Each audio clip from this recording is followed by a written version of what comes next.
काफ़ी सारे स्टूडेंट्स ने जब राउंड वन की काउंसलिंग करी, स्टेट में काउंसलिंग हो या एमसीसी की काउंसलिंग हो, आपको अल्टीमेटली एक मैसेज आता है कि नो कॉलेज अलॉटेड। अब यहाँ पे पेरेंट्स, स्टूडेंट्स काफ़ी ज़्यादा डर जाते हैं, काफ़ी ज़्यादा परेशान हो रहे हैं कि अब एग्जैक्टली होने क्या वाला है, हमें तो राउंड वन में कॉलेज अलॉट नहीं हुआ, अब हम क्या करें।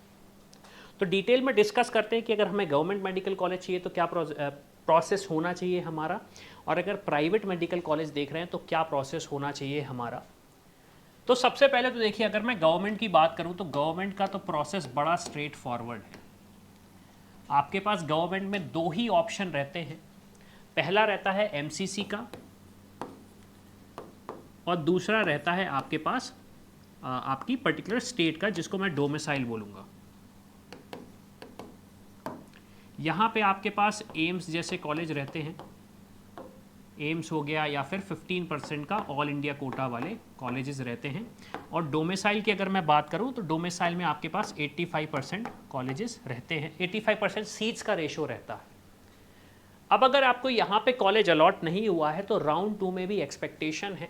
आप ये समझें, एक ओवरऑल अगर मैं कट ऑफ डिस्कस करूँ राउंड टू के लिए, तो राउंड टू के लिए ओवरऑल कट ऑफ लगभग 1000 जाएगा जनरल कैटेगरी के लिए, ओबीसी और ईडब्ल्यूएस के लिए जाएगा लगभग 3000 का। मैं जनरल बात कर रहा हूँ, एमसीसी का एज वेल एज स्टेट का।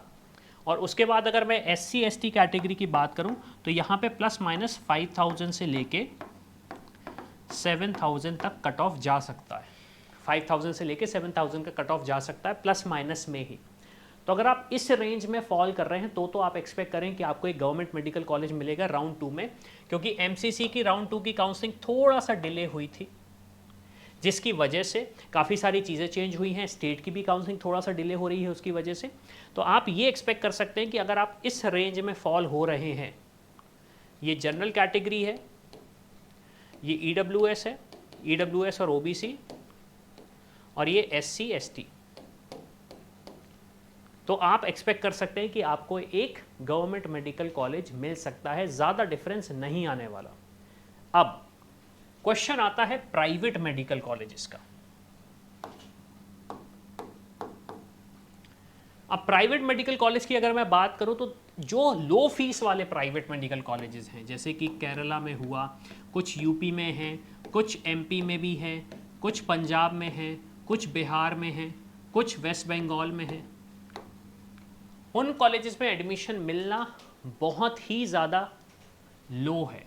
मतलब यहाँ पे एडमिशन मिलने के चांसेस अब आपके लो हो चुके हैं। जैसे कि केरला ओपन स्टेट है, यूपी ओपन स्टेट है, एमपी सेमी ओपन है मैं अगर बोलूँगा, पंजाब क्लोज स्टेट है, फिर आपके पास बिहार ओपन स्टेट है, वेस्ट बंगाल भी ओपन स्टेट है। तो यहाँ पे फिर आप अदर प्राइवेट मेडिकल कॉलेज के लिए ट्राई कर सकते हैं। आपका बजट रेंज आप समझ लें लगभग 70 से 90 तक चला जाएगा, 70 से लेकर 90 तक चला जाएगा। लेकिन यहाँ पे एक सबसे बड़ा कंस्ट्रेंट है सीट्स का, सीट्स होंगी कम, सीट्स होंगी कम। अब यहाँ पे कुछ ऐसे पेरेंट्स भी होंगे और ऐसे बच्चे भी होंगे जिनका ये कहना है हमें श्योर शॉट एडमिशन चाहिए ही चाहिए, एट एनी कॉस्ट हमें एडमिशन चाहिए ही चाहिए, इसके अलावा हमारे पास कोई भी ऑप्शन नहीं है। इस साल अगर मैं बात करूं तो आपको ये एक्सप्लोर करना पड़ेगा कि किसी भी पर्टिकुलर स्टेट में क्या आप एनआरआई कोटे के थ्रू एडमिशन ले सकते हैं, क्या किसी भी पर्टिकुलर इंस्टीट्यूशन में क्या आप एनआरआई कोटे के थ्रू एडमिशन ले सकते हैं क्या। स्टेट टू स्टेट वेरी करता है, स्टेट टू स्टेट वेरी करता है, और काफ़ी सारे स्टूडेंट्स इस चीज़ में परेशान होते हैं, क्योंकि किसी स्टूडेंट से बोला जाता है आपके पास स्पॉन्सर नहीं है, किसी स्टूडेंट्स के पास बोला जाता है आपके पास ये नहीं है वो नहीं है।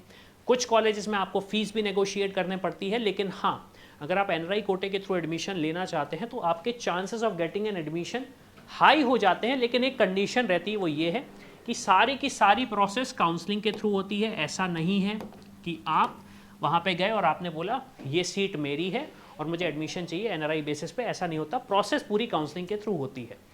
अब यहाँ पे वो स्टूडेंट्स होंगे जिन्हें समझ में नहीं होगा, प्रोसेस नहीं पता होगी कि कैसे एनआरआई कोटे के थ्रू हमें अप्लाई करना पड़ता है।